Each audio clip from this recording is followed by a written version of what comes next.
ಸಿದ್ದರಾಮಯ್ಯ ತ್ಯಾಗ ಮಾಡಲ್ಲ, ತ್ಯಾಗದ ಪ್ರಶ್ನೆ ಬರಲ್ಲ. ಬೇರೆ ಯಾರೇ ಸಿಎಂ ಆದರೂ ಸರ್ಕಾರ ನಡೆಸೋದು ಕಷ್ಟ. 2028ಕ್ಕೆ ಡಿಕೆಶಿ ಕ್ಲೇಮ್ ಮಾಡಲಿ ಎಂದ ಅಶೋಕ್ ಪಟ್ಟಣ್. ಹಾವೇರಿಯಲ್ಲಿಂದು ಕಾಂಗ್ರೆಸ್ ಸಾಧನಾ ಸಮಾವೇಶ, ಭೂ ಗ್ಯಾರಂಟಿ ಸಮರ್ಪಣಾ ಹೆಸರಿನಲ್ಲಿ ಕಾರ್ಯಕ್ರಮ. 1 ಲಕ್ಷ ಜನರಿಗೆ ಹಕ್ಕುಪತ್ರ ವಿತರಣೆ.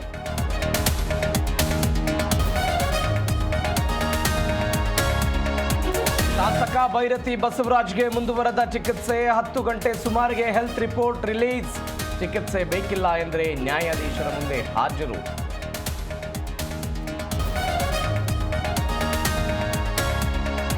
ಚಾಕುವಿನಿಂದ ಇರಿದು ವ್ಯಕ್ತಿಯ ಬರ್ಬರ ಹತ್ಯೆ. ಅಂಗಡಿಯಲ್ಲಿ ಕೆಲಸ ಮಾಡುತ್ತಿದ್ದ ವೇಳೆ ಮರ್ಡರ್.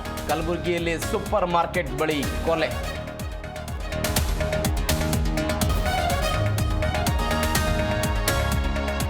ಸ್ಯಾಂಡಲ್ವುಡ್ ಹಿರಿಯ ನಿರ್ದೇಶಕ ಜೋ ಸೈಮನ್ ನಿಧನ. ಇಂದು ರವೀಂದ್ರ ಕಲಾಕ್ಷೇತ್ರದಲ್ಲಿ ಅಂತಿಮ ದರ್ಶನ. ಮಧ್ಯಾಹ್ನದ ಬಳಿಕ ಕ್ರಿಶ್ಚಿಯನ್ ಸಂಪ್ರದಾಯದಂತೆ ವಿಧಿವಿಧಾನ.